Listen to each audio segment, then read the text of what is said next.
Куда бы ни направлялся ваш ребенок, вместе со STEM Lab он движется в будущее. Школа-лаборатория STEM – это 20 преподавателей, создающих будущее прямо сейчас. 16 современных курсов и уже более 500 выпускников, шагающих в ногу со временем. Мы расположены по адресу: город Сухум, улица Джонуа, 64, здание торгового центра «Адмирал». Телефон для связи 930 05 55.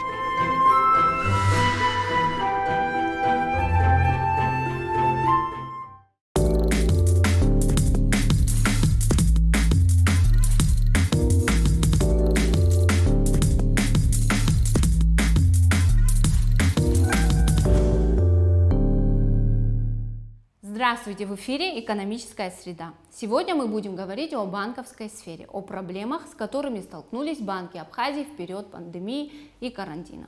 Также поговорим о перспективах развития. Гости нашей студии сегодня: председатель правления Национального банка Абхазии Беслан Владиславович Барателя. Здравствуйте, Беслан Владиславович. Также у нас в гостях Амра Андреевна Кваранзе, кандидат экономических наук, заведующий кафедры финансы и кредит Абхазского государственного университета. Здравствуйте, Амра, еще раз.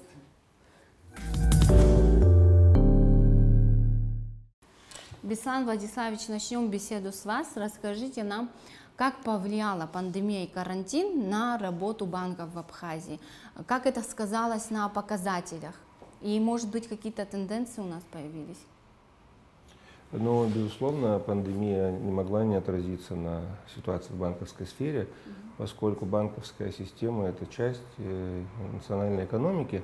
И самое главное, что банковская система в первую очередь испытывает на себе негативные процессы, связанные с ожиданиями вокруг коронавирусной инфекции, закрытием границы. И, естественно, первый удар на себя приняла банковская система. И так, и без того в сложной ситуации, вы много об этом говорили, как тяжело идет процесс восстановления системы, особенно вот связанными с событиями в Сбербанке. И, конечно же, вот прошлый год был такой ударный для системы в целом, как и для экономики. Особенно это было в период закрытия границы, когда с 1 апреля прошлого года по август практически находились, так скажем, ну, условно в изоляции, да, в связи с введенными ограничениями на границе. И самое главное, что очень сильно негативно работал фактор неопределенности. Больше всего пугало то, что никто не знал, чем это все закончится и когда закончится. И буквально в первые же дни, как была закрыта граница, когда объявили о том, что закрываются торговые предприятия, рынки, общественный транспорт, начались панические атаки на банковскую систему. Это мы видели по показателям, по объемам снятия наличности. Условно, вот если предыдущие годы, скажем, в марте, в апреле, в среднем в месяц обналичивалось до 700 миллионов рублей, да, то вот в этот период, когда стало понятно, что закрываются границы, все садятся на локдаун, у нас был страшный наплыв на кассы, на банкоматы, и практически процентов на 70-80 увеличился объем снятия денег. Но речь-то идет о чем? Деньги-то, они же не просто в банкоматах лежат, они снимаются со счета того или иного клиента. И мы испытали очень серьезную просадку по остаткам денег на счетах клиентов банков. Честно говоря, если бы этот процесс продолжился бы еще какое-то время, то мы бы испытывали серьезные сложности с обслуживанием клиентов, но, слава богу, к августу уже была открыта граница, поехали первые туристы, и как бы картина сгладилась. Если говорить о показателях, насколько они отличаются, скажем, от 2019 года? Но, безусловно, как в целом в экономике, так и в банковской системе показатели, они не могли быть лучше, безусловно. И, соответственно, каждый коммерческий банк закрыл преимущественно с показателями хуже, чем в предыдущие годы. То есть, если даже банки прибыльные завершили год с прибылью, объем прибыли был меньше, чем в предыдущие годы, а убыточные проблемные банки значит, нарастили свои проблемы, поскольку они как бы выявили, обнажили эти слабые места, которые у них были, и соответственно, ухудшили свои финансовые показатели. Нужно сказать еще то, что усугубило ситуацию решение, связанное с прекращением обслуживания пенсионеров по карточкам через банкоматы, которое было принято в прошлом году в августе. Естественно, для Сбербанка это было неожиданным решением. Но когда было принято решение о переводе значит, на кассовое обслуживание по выдаче пенсии, естественно, банк был не готов к этому, ну, как бы уже сократилась инфраструктура. И первый месяц выдачи пенсии в августе это было очень сложно, потому что банкоматы не обслуживают, соответственно, пенсионеры обращаются в кассы, касс мало, образовывались огромные очереди на фоне как раз вот этих процессов, связанных с распространением коронавирусной инфекции. Ну, это привело к тому, что банк был вынужден нести дополнительные расходы. Были открыты дополнительно 4 офиса, увеличены сотрудники, операционисты, которые занимались выдачей пенсий, чтобы как-то разгрузить эту ситуацию. Это тоже на фоне вот сложностей финансовых привело к дополнительным расходам для Сбербанка. И еще один момент был сложным прошлого года. Это проект, связанный с завершением обслуживания кредита по банку, который был предоставлен в 2010 году, значит, Банку Абхазии через Минфин Республики 700 миллионов рублей, так называемый банковский кредит. Вот в прошлом году как раз завершился процесс по обслуживанию этого долга. Полностью все эти деньги были, значит, возвращены, кредит погашен. И было, если честно, тяжело, поскольку погашение последнее приходилось на июнь месяц, когда у нас как раз вот пик вот всех этих негативных процессов. И все это тоже, конечно, очень было сложно и негативно сказывалось на системе. Беслан Владиславович, говоря о показателях, интересуют показатели национальной платежной системы. Какие там цифры? Я вот взял с собой статистику, чтобы как бы сослаться на цифры. Если взять 2020 год и сравнить его с предыдущим 2019 годом, несмотря на то, что несколько месяцев была закрыта граница и мы наблюдали серьезную рецессию, по картам АПРА объем операций в эквайринговой сети превысил 17 миллиардов рублей в 2020 году, 17 миллиардов, а в 2019 году было 15,2 миллиарда, то есть значительно на 1 миллиард 800 миллионов больше. В том числе и особенно рост по российским картам был, что для нас очень интересно, мы об этом тоже поговорим. То есть, несмотря на то, что туристов практически не было долгое время, да, и передвижения людей не было, объем операций по российским картам превысил предыдущий год, 2019, на 1 миллиард 100 миллионов рублей. С чем это связано? Не с тем, что наше население держит карты, имеют онлайн-приложения этих российских банков.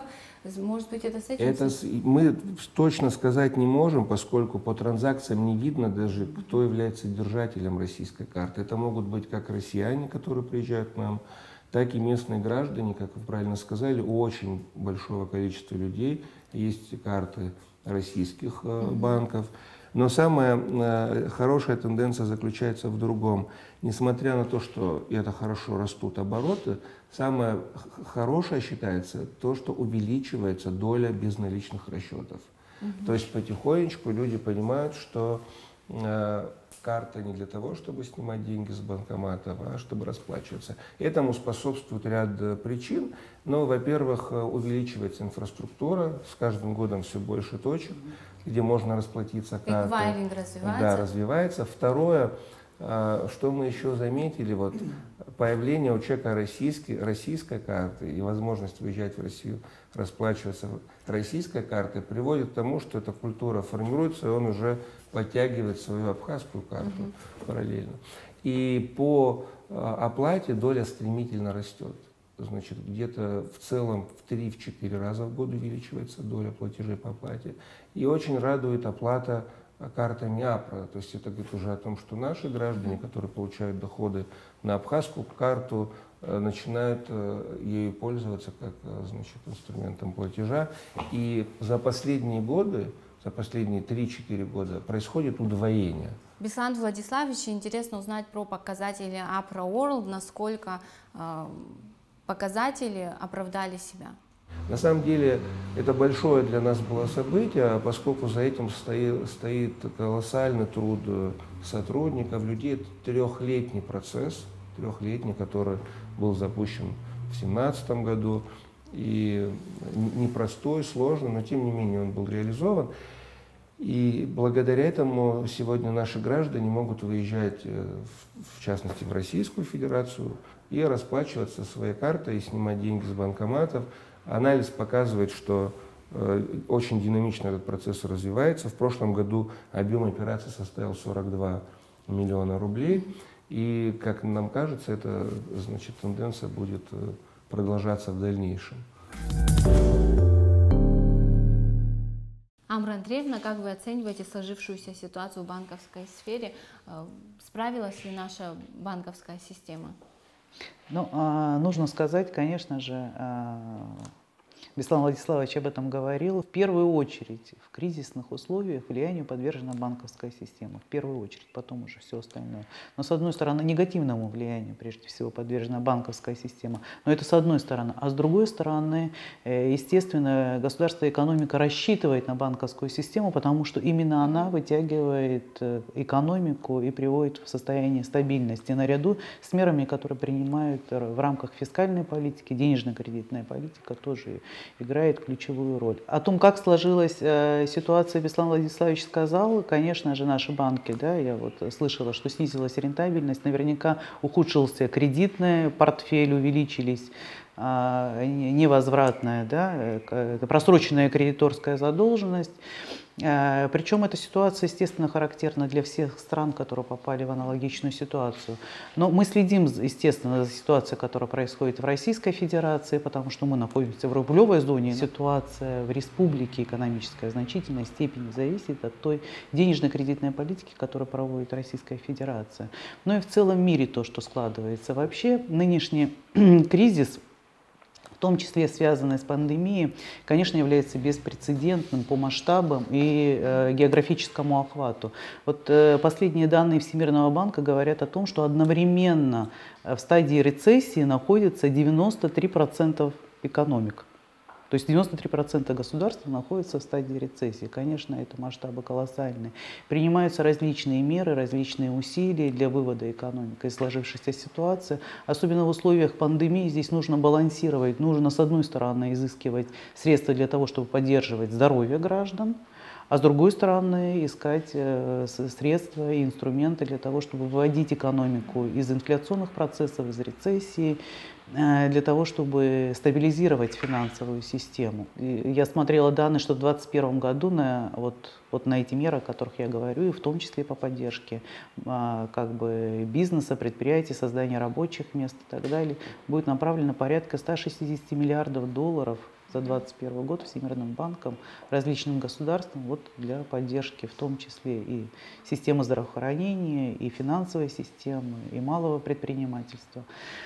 Интересная ситуация в Российской Федерации, например, сложилась. Там в 2020 году по сравнению с 2019 годом увеличился капитал банка, активы увеличились, улучшилась вроде бы рентабельность, хотя меньшими темпами, чем это происходило в 2019 году, но и одновременно вырос кредитный портфель. Но что очень примечательно, значительно ухудшилась просроченная задолженность. Качество кредитного портфеля значительно ухудшилось.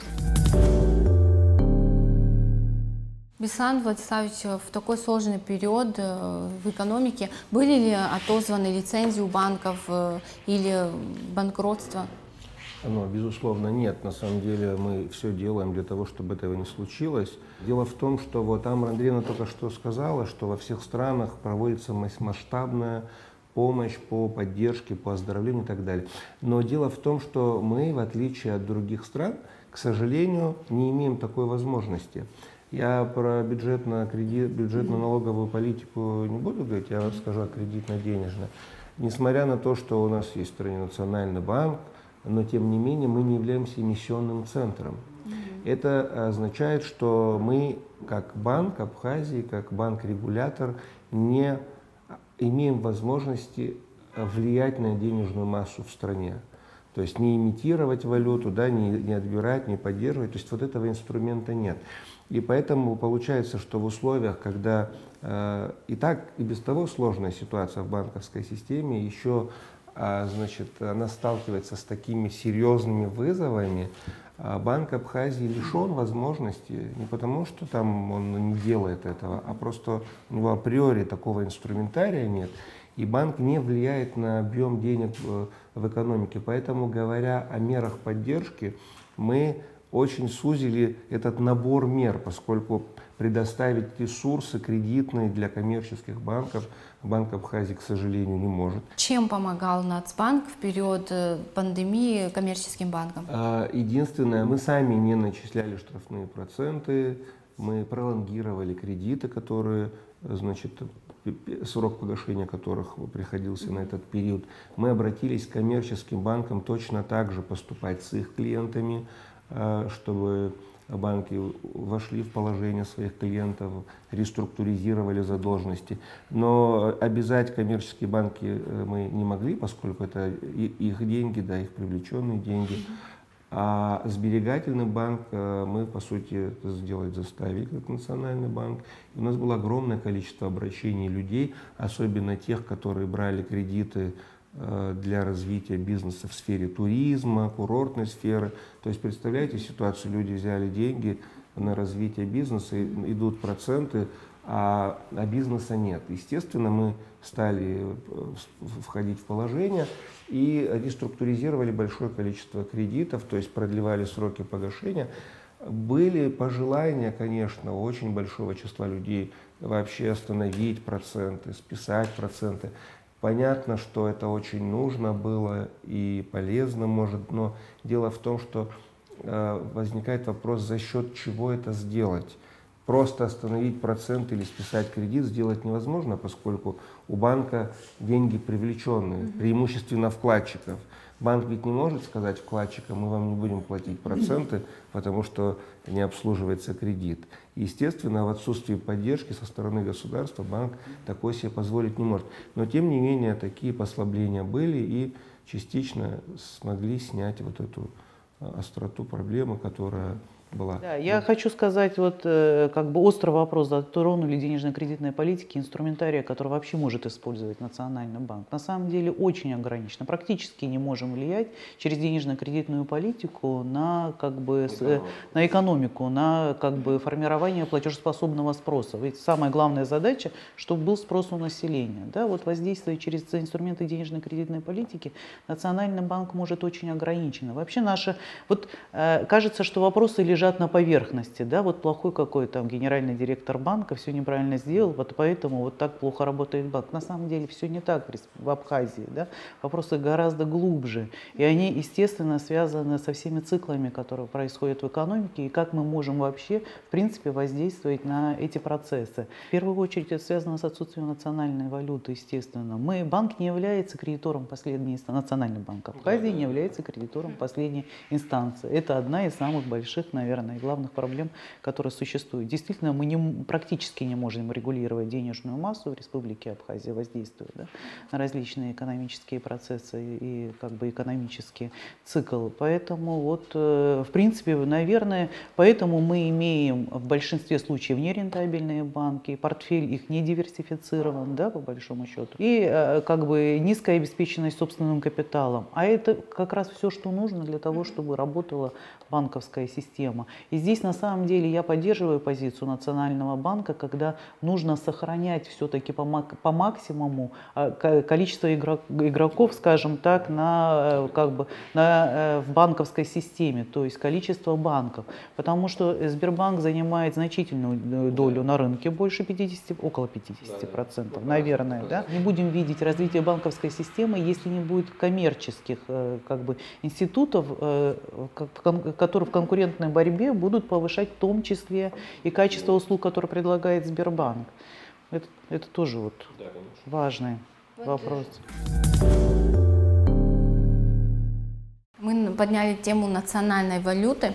Я понимаю, что очень многие остро реагируют на эту тему. Тем не менее, насколько реалистично в нашей стране выпуск национальной валюты? Есть вообще то, что мы не имеем собственной национальной валюты, основная проблема и в том, что мы не можем иметь эмиссионного дохода, да, и проводить в полной мере денежно-кредитную политику, воздействуя там на макроэкономические показатели. Но с другой стороны, вот давайте посмотрим реально на ситуацию, которая у нас складывается. Но, во-первых, поскольку мы находимся в рублевой зоне, то есть в зоне зоне иностранной валюты, то мы вообще не подвержены валютным рискам. В принципе, да, валютный риск нивелирован у нас. Если бы у нас была собственная национальная валюта, к чему бы это могло привести? Если бы мы должен быть ресурс для того, чтобы поддерживать национальную валюту. Да? Если она начинает девальвировать национальную валюту, начинают происходить кризисные явления, да, вот об этом вопрос вообще, да, то есть начинают происходить инфляционные процессы. В ситуации с Республикой Абхазия, в первую очередь. Как бы мы находимся в пространстве рубля. И это нормально в нынешних условиях, потому что мы импортозависимая экономика. Основной наш партнер Российская Федерация. Но никакого смысла опять, да, обменом валюты нет заниматься, потому что на этом будут терять наши субъекты хозяйствования. Это один вопрос. Второй вопрос – финансовая помощь. Российская Федерация, которая тоже поступает в рублях, она занимает 50% нашего республиканского бюджета. Это тоже существенный вопрос. То есть на сегодняшний день я, например, не вижу никакого смысла перехода на национальную валюту. Мы от этого больше потеряем, чем приобретем. А для того, чтобы получить положительный эффект в экономике, очень большой ресурс нужно иметь для поддержания национальной валюты. Беслан Владиславович, у нас в стране 9 коммерческих банков, и, насколько мне известно, всего один банк имеет онлайн-приложение. На самом деле, в период пандемии, да, в этой сложной ситуации, в которой сейчас находится не только наше население, но и мир в целом, очень удобно пользоваться онлайн-приложениями и оплачивать услуги онлайн, приобретать товары. Люди лишний раз выходить не хотят. В связи с этим у меня вопрос, ведется ли работа какая-то в этом направлении?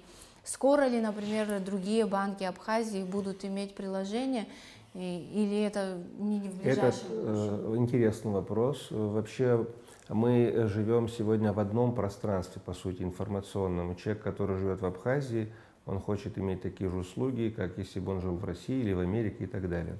Но нужно, значит, понять в этом смысле одно. Информационно мы всегда будем отставать. Точно так же, как Россия по многим вопросам отстает от Запада, а мы в большинстве вопросов отстаем от России. Каждый коммерческий банк сам решает, проводить или нет, но мы в Национальном банке исходим из того, что это приложение, о котором вы говорите, безусловно, оно нужно. Мы на уровне процессинга тоже занимаемся этими вопросами, но самое главное не приложение сделать, это можно очень легко и быстро. Самый главный вопрос – это безопасности денег, которые находятся на карте, и людей, которые пользуются приложением. Поскольку мы живем в век информационных технологий, и часто мы слышим и в странах Запада, и в России, как часто, используя приложение, используя удаленный доступ, хакерские атаки осуществляются, воруются деньги. Вопрос, готовы ли наши коммерческие банки предоставить такую безопасность. И для меня, например, как для руководителя Банка Абхазии, в первую очередь важнее безопасность денег, которые лежат у людей на картах АПРА. Пусть это будет не так современно, но надежно. Да? Пусть мы немножко будем отставать, но зато мы будем понимать, что ни у одного гражданина с карты АПРА удаленно не украдут деньги, не будет осуществлена хакерская атака. То есть проблема в безопасности. Для нас это очень серьезный вопрос, и как следствие решение этой проблемы – это очень дорогостоящий проект. Я вообще на самом деле являюсь сторонником всего нового. Вот Беслан Владиславович немного консервативный, я так понимаю, в этом вопросе, а я очень… Нет, я не консервативный, я просто не могу рисковать. Да, я на самом деле, потому что для онлайн-системы в банковской сфере это не стартап. Это, в общем, объективная необходимость на сегодняшний день. сегодня я себе даже не представляю, что я являюсь держателем российской карты, и я не могу пользоваться онлайн-банком. Вообще не могу себе даже представить. Это очень удобно, и это очень нужно. И вообще, на самом деле, если наша банковская система не как бы будет использовать вот эти как бы современные инструменты, интерфейсы так называемые, да, современные, все-таки у нас конкурентоспособность будет всегда, да, понижаться. Те банки, которые все-таки будут внедрять эти системы, будут на плаву постоянно держаться. И эта пандемия, кстати говоря, подтвердила, что она уже подталкивает и подтолкнула все страны. Сегодня очень интересные продукты выходят, например, да, интерфейсы работают таким образом, что если я вхожу в банк онлайн, если, предположим, я клиент, который как бы стеснен в средствах, в первую очередь мне что будет предлагать? Кредит. То есть визуальный кредит, да, по небольшим процентным ставкам. Сегодня Сбербанк, кто дает свою биометрию, дает возможность льготного кредитования. Знаете как, можно говорить красиво, я просто не люблю как бы популистски выступать и рассказывать о том все, что современно и интересно и действительно нужно. Условно мы должны стремиться и будем стремиться, и мы на самом деле ведем работы. Просто многие вещи мы не можем озвучивать заранее, вынуждены говорить по факту. Не надо как бы забывать, всегда иметь во внимании, что мы признаны Россией 6 странами, а другие страны, в том числе и международные платежные системы, которые у нас работают, мы как бы ими не признаны. И мы должны очень аккуратно продвигать те или иные вопросы с тем, чтобы вот сохранить то, что мы имеем. Потому что, как сказать, правильно, всегда есть определенные риски, связанные с интеграцией, выходом в международное сообщество. Безусловно, мы понимаем, значит, тезисы такие. Первое, мы над этим работаем и стремимся к тому, чтобы усовершенствовать, но люблю говорить правду, не строить сказки, обещания. А правда такая суровая, она не очень хорошо звучит и, да, она, значит, воспринимается. А правда такая, что первое, мы всегда будем что-то копировать, мы не будем изобретать. Нам большое достижение будет внедрить то, что уже давно сделано. Да, вот вы знаете, еще лет 10-15 карт уже не будет. Тенденция такова, что карты будут вытесняться, то есть информационная цифра будет все заменять. И мы тоже будем к этому идти, но опять же с отставанием. То есть это, во всяком случае, в среднесрочной перспективе, это надо понимать. И второй момент, надо понимать, что у нас колоссальный дефицит IT-специалистов. Беслан Владиславович, в 2019 году я снимала репортаж про отсутствие наличных денег в банкоматах Абхазии. И я подвожу к тому, что сегодня у нас в стране активно занимаются майнингом и, следовательно, снимают наличные деньги с наших местных банкоматов. Скажите, как вы справляетесь? Удается сохранять наличку в банкоматах? Да, сейчас да, но вы, наверное, видите, если объективно посмотреть на картину сегодня, даже зимой, весной, когда нет пока еще туристов, нет оборотов, картина с банкоматами в банках. Я сейчас преимущественно о Сбербанке буду говорить, потому что это государственный банк. Частные банки сами решают, сколько банкоматов ставить, заправлять их или нет. То есть это не, как сказать, не ответственность Национального банка. Деятельность майнинговых ферм влияет на отсутствие налички в банкоматах? Знаете, какая ситуация? Значит, деятельность майнинговых фирм привела к тому, что на карты держателей карт, да, скажем, поступают рубли. В прошлом году какую мы картину видели? Граница закрыта, выезжать в Россию очень сложно, то есть люди, которые занимаются майнингом, получают деньги на свои российские карты в Абхазии и обналичивали в банках Абхазии. Да. Значит, по идее, для банка это только хорошо, кажется. Ну, не кажется, так есть, потому что идет оборот, снятие наличности, банк какие-то небольшие комиссии зарабатывает. И вроде бы все неплохо. Но дело в том, что мы оказались в условиях закрытых границ, когда наличности стало мало, туристы не приезжают, деньги не привозят, да, наличные средства. Это одна проблема. И вторая проблема – из-за того, что был очень серьезный наплыв клиентов на банки, опустошили счета свои клиенты, получается, что у банков не оказалось а я сейчас в первую очередь о Сбербанке буду говорить, про картину лучше в этом банке знаю, не оказалось свободных средств. Поэтому в прошлом году было принято решение Сбербанком именно отключить банкоматы от обслуживания карт по визе MasterCard.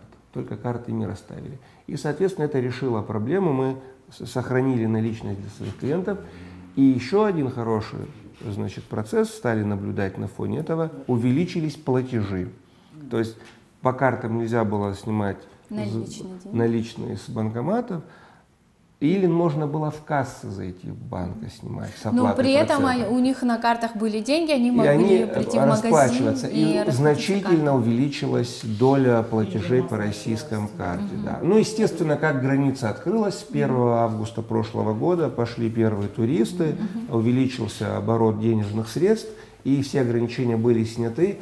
И я вам хочу сказать, что картина по банкоматам, ну, во всяком случае, в Сбербанке, стало значительно лучше, чем в прошлом году. В условиях пандемии мы ожидали совершенно другие макроэкономические показатели, гораздо хуже, чем на самом деле они сложились. То есть мы предполагали, что значительно упадет платежеспособный спрос, но как бы этого не произошло. И не произошло это как раз благодаря тому, что как бы новая денежная масса стала поступать в Республику Абхазия за счет вот этих майнинговых ферм, которые. То есть положительный эффект какой-то все-таки был? Да, он как бы условно положительный, хотя, на мой взгляд, как бы отрицательное гораздо больше давлеет над всей этой истории, потому что вот с позиции энергетической безопасности все очень как бы все очень печально. На самом деле ведь наша задача, чтобы инвестиции извне поступали в Республику Абхазия для того, чтобы запустить деловую активность. А если мы с вами будем запускать сюда инвестиции, а у нас мощностей не хватает для того, чтобы подключать новый бизнес, тут минимальную мощность, которую мы имели, они просто всю выбрали. Да, это отрицательная сторона, безусловно, и она преобладает в нашем случае. Беслан Владиславович, кредитование – тема, которая беспокоит население и обычных граждан, и тех, кто занимается бизнесом. Как в течение года обстояли дела с кредитованием? Были ли невозвраты? Какие цифры? Значит, несмотря на то, что год был сложным, прошлый, тем не менее активы банков росли. Вот Амра Андреевна говорила, в России странная как бы картина. Здесь такая же картина, относительно странная. Активы коммерческих банков увеличивались за этот сложный период. То есть это было в основном вызвано событиями второго полугодия, после того, как открылось. То есть вначале был провал серьезный, а после открытия границы восстановилось и стало чуть-чуть больше. И больше объемы привлеченных средств привели к тому, что коммерческие банки смогли немного увеличить кредитный портфель. Если в 2019 году, на конец года, объем портфеля составлял 3 миллиарда 776 миллионов, то на конец прошлого года 3 миллиарда 932 миллиона. На 156 миллионов рублей увеличился кредитный портфель коммерческих банков. Но, конечно, в разных банках по-разному, с одной стороны, и качество этого портфеля тоже менялось в зависимости от того, в какой ситуации оказывались клиенты коммерческих банков. Но скажу сразу, и вы все это знаете, это очень маленькие объемы для страны. И еще раз, возвращаясь к тому, что мы говорили, ждать от Банка Абхазии, это называется строить иллюзии. Банк Абхазии не является эмитентом валюты, мы не можем печатать деньги, увеличивать предложение денег. Поэтому единственным источником кредитования являются привлеченные временно свободные средства, преимущественно населения. Если население будет богаче, если предприниматели будут богаче, у них будет больше свободных средств, соответственно, этих средств будет больше в банках, и как следствие банки смогут больше кредитовать. Вот такая зависимость, не наоборот. Беслан Владиславович, ставки кредитования высокие, и хотелось бы поговорить на эту тему. С чем связана такая высокая ставка? В Абхазии установилась очень высокая ставка на денежном рынке, то есть цена денег свободных очень высокая.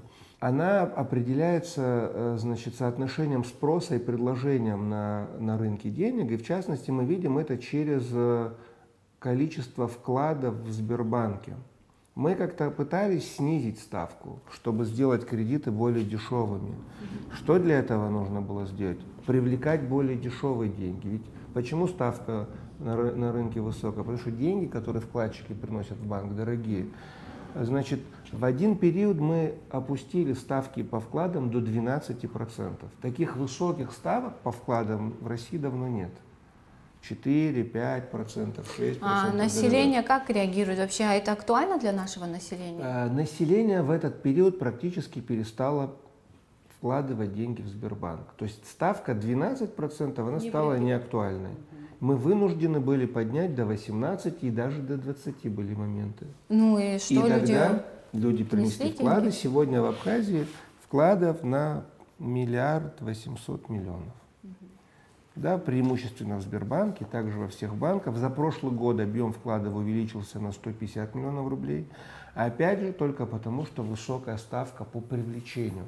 Но когда банк привлекает под 18%, он не может уже предоставлять кредиты ниже. Не может предоставлять ниже. А почему 36, 24, от ставки 48 уже Сбербанк ушел, таких ставок нет, самая большая сейчас 36, это тоже для нас большое достижение, потому что Сбербанк должен зарабатывать убытки прошлых десятилетий, я бы так сказал. Да? Это все надо формировать в виде резервов, пока люди не будут ожидать высокой ставки по вкладам, не будет дешевых кредитов. Или может быть другая картина. Можно сделать ее искусственно. Вот где есть государственное вмешательство, можно сделать искусственно ставку. А может быть государственное вмешательство в нашем случае? Может быть, только к чему приведет? Всего государство выделит не 3 миллиарда 900 кредитов, а всего 100 миллионов. И скажет, да, у нас есть ставка, какая вам нравится, 6% годовых, пожалуйста, 6% будет ставка, но денег не 3 миллиарда 900, а всего 100 миллионов. И тогда денег будет еще меньше, станет вопрос, кому из наших граждан достанутся эти 100 миллионов, по какому признаку. Единственное, мне кажется, очень серьезное достижение, несмотря на высокие ставки, как бы в любом явлении есть плюсы и минусы. То, что мы сделали рыночную ставку, да, это как бы плохо, потому что такая ситуация на рынке, объективно сложилась такая ситуация. Но хорошо и самое большое, то, что можно назвать хорошее явление, это то, что как никогда, мне кажется, ранее, сегодня любой гражданин, совершенно любой, может прийти в банк, сказать, я обращаюсь за кредитом, какие требуются условия, и получить кредит без ограничений, без каких-то знакомств, связей и коррупции. Действительно, вот банки – это финансовые посредники на рынке, то есть их главная задача – это перемещение капитала от субъектов, у которых они находятся в избытке, да, к субъектам, у которых они находятся в дефиците. Вот как бы основная задача банковской системы перемещения. Источником как бы ресурса для кредитования, конечно, являются вот эти как бы средства, которые являются в излишке, которые в форме депозитов поступают в банки. То есть если не будет депозитов в банке, в общем-то не будет ресурса для кредитования экономики. Поэтому здесь как бы прямая связь существует. Чем выше ставки по депозитам, тем выше ставки будут и по кредитам. Да. На самом деле, я так понимаю, что наше население по низким ставкам депозитам не принесут денежные средства в банки, потому что существует определенный риск. То есть риск в банковской системе у нас достаточно высокий, поэтому население, ориентируясь на этот риск, под более высокий процент приносит деньги в банк. Соответственно, вот такая вот как бы взаимосвязь существует. Но, на мой взгляд, кредиты процентные ставки могли бы быть меньше с учетом обеспечения, ведь обеспечение значительно понижает как бы рисковую историю по кредитам банков. То есть 36, предположим, процент – это очень много. Это какую рентабельность бизнеса надо иметь для того, чтобы под такой процент брать. То есть мы изначально попадаем в такую ситуацию, когда качество портфеля начинает страдать, потому что большинство из этих кредитов становится невозвратным. Нет, я не согласился. Почему? Потому что это вот кредиты, которые берутся по 36 в Сбербанке, а ведь в других коммерческих банках там меньше ставки, 24, 26. Это исключительно потребительские кредиты под карточки. То есть самые надежные Вот если говорить о качестве, самые надежные кредиты, которые по 36, и самые ненадежные, которые под 18. Потому что 36 возвращают. Потому что по 36 это с карточек списывается, а под 18 все, что предоставлено в виде микрокредитов зарплатникам, пенсионерам под высокие, по 36%, они самые эффективные, самые надежные.